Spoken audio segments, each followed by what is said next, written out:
எல்லாரையும் வெறுங்கையை அனுப்ப போறதில்லை. அற்புதமாக உங்களோட மன விருப்பத்தை நிறைவேற்றி அனுப்புவார். அப்ப நீங்க செய்ய வேண்டியதெல்லாம் என்ன தெரியுமா? ஒவ்வொரு வார்த்தைகளையும் உன்னிப்பா கவனிச்சு அதன்படி நடக்க மனசுக்குள்ள ஒரு தீர்மானம் பண்ணுங்க. அதை ஆண்டவர் பார்ப்பார். மத்தியானம் மேல கூட ரொம்ப விசேஷமான செய்திகள் இருக்கும். அடுத்து பாவ சங்கீர்த்தனம் இருக்குது. அந்த பாவ சங்கீர்த்தனை சாயங்காலம் கடைசியா வைப்பாங்க. அந்த நேரத்தில் நீங்க எப்படி பாவ சங்கீர்த்தனை செய்யணும், எதுக்கு செய்யணுங்கிறத பத்தி சாப்பிட்டு வந்த பிறகு உங்களுக்கு ஒரு விசேஷமான செய்தி கொடுக்கப்படும். அதை நீங்க கேட்டு அதன்படி நடங்க. உங்க வாழ்க்கையில அற்புதம் இப்படி சின்ன சின்ன அற்புதம் பெரிய அற்புதம் உங்களுக்கு வேணும் அப்படின்னா கேட்ட வசனத்தில் நடக்க விட்டு கொடுங்க.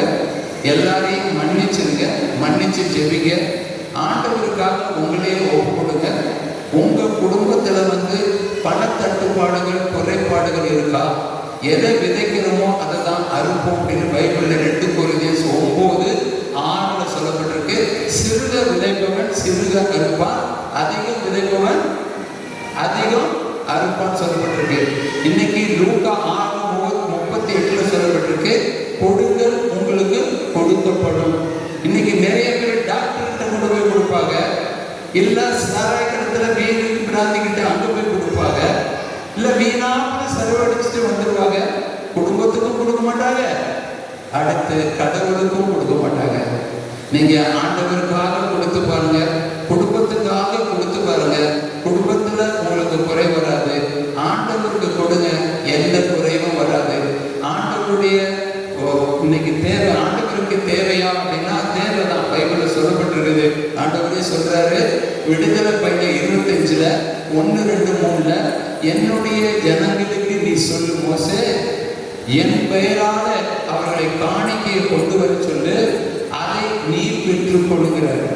ஏன்னா அவர் அந்த 6 லட்சம் ஜனங்களை வழிநடத்த அவருக்கு தேவைப்படுது. அதே மாதிரி இன்னைக்கு உங்களுடைய பங்கு சாமியா இருக்கிறாரு. அவரு இன்னைக்கு விவசாயத்தோடு சேர்ந்து மேற்சனத்துக்கு உழைச்சாலும் உங்கள் நன்மைக்காக இங்க இருக்கிறாருன்னா இங்க அநேக தேவை. இன்னைக்கு ஃபாதர் சொன்னாரு, இந்த இதை இடிச்சுட்டு ஒரு நல்ல அருமையான கோயில் கட்டணும்னா அவரை வாங்க போறாரு. இருந்த ஒரு 5 வருஷம் 6 வருஷத்துக்கு அவங்க டிரான்ஸ்பர் போயிடுவாங்க. இதை கட்டி முடிச்சா யாருக்கு சுகம் சந்தோஷம்? உங்களுக்கு தான். அதனால உங்க உழைப்பிலிருந்து ஒரு பகுதியை ஆண்டவருக்குன்னு ஒரு காணிக்கையாக நீங்க கடவுளுக்கு கொடுங்க. உங்களுக்கு எந்த குறைவும் வராது. அல்லேலூயா.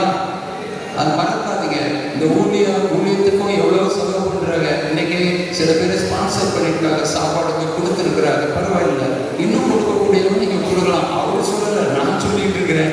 நீங்க கடவுளுக்காக தாராளமா கொடுக்க மனசு வந்தா ஆண்டவரும் உங்களுக்கு தாராளமாக கொடுப்பார். என் நாமத்தினாலே ஊழியர்களுக்கு 1 கிளாஸ் தண்ணி கொடுத்தா கூட, மத்தேயு 10:42 சொல்றாரு, 1 கிளாஸ் தண்ணி கொடுத்தா கூட அதுக்கு கைமாறு நான் உங்களுக்கு கொடுக்காம போக மாட்டேன்னு சொல்றாரு. அல்லேலூயா. இன்னைக்கு நாங்களும் ரொம்ப கீழான நிலைமை, ரொம்ப டாப்ல இருந்த கீழான நிலைமையில வந்து எல்லாம் நஷ்டம் ஆகி, சொன்ன சோப்பு கம்பெனியில எல்லாம் நஷ்டம் ஆயிட்டு நாங்கள் ரொம்ப கஷ்டப்பட்டு ஆண்டவரை தேடி ஆண்டவருக்காக நின்று எங்களுடைய உழைப்பிலிருந்து ஆண்டவருக்கு கொடுக்க ஆரம்பித்தோம். இன்னைக்கும் ஒவ்வொரு மாதமும் எங்கள் வீட்டில் உபவாச ஜெபம் வச்சு ஜனங்களுக்கு உணவளிக்கிறோம்.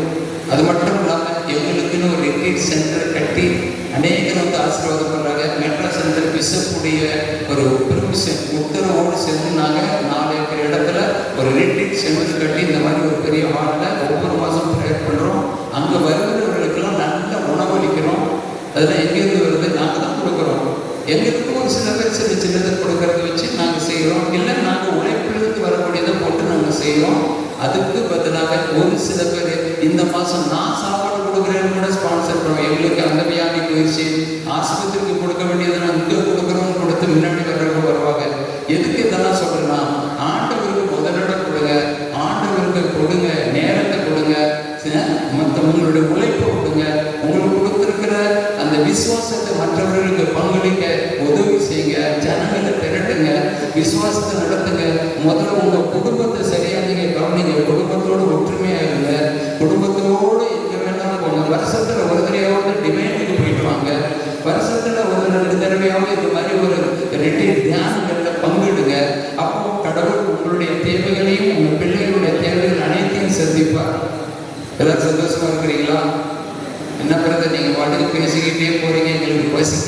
சில பேர் அப்படியே பார்த்துட்டு இருக்காரு, எப்பதான் விடுவான் அப்படின்னு பார்த்துட்டு இருக்காரு. ஹல்லேலூயா.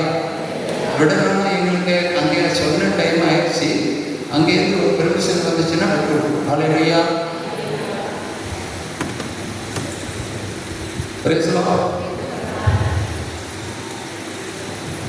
ஒரு பாட்டு பாடணும்னா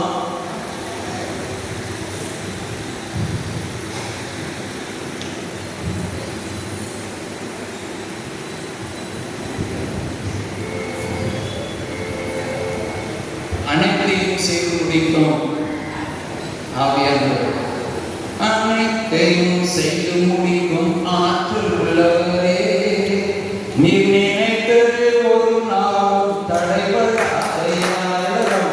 அனைத்தையும் செய்து முடிக்கும் ஆற்றல் உள்ளவரே, நீ நினைத்தது ஒரு நாள் தடைபடாதையா. நீ முடிவெடுத்தா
எல்லாரும் எழுந்திருங்க.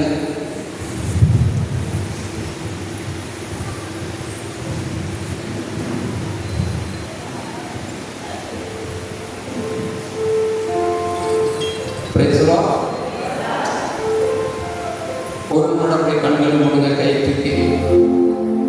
ஆண்டவரே இயேசுவே, எங்களுடைய உணவை நேற்று இரவிலிருந்து இப்பொழுது வரை கொடுத்ததுக்காக நன்றி. இன்னும் கொடுக்க போவதற்காக நன்றி.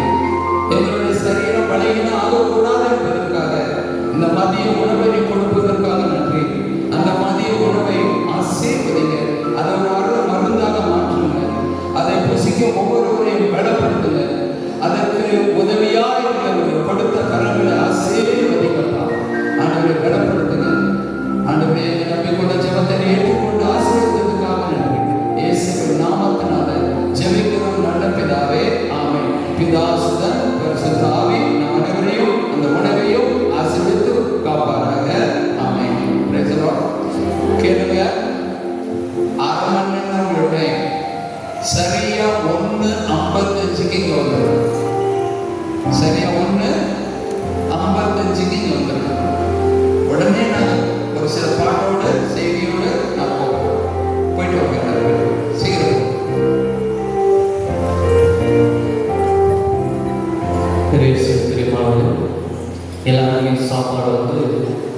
நம்முடைய துவக்க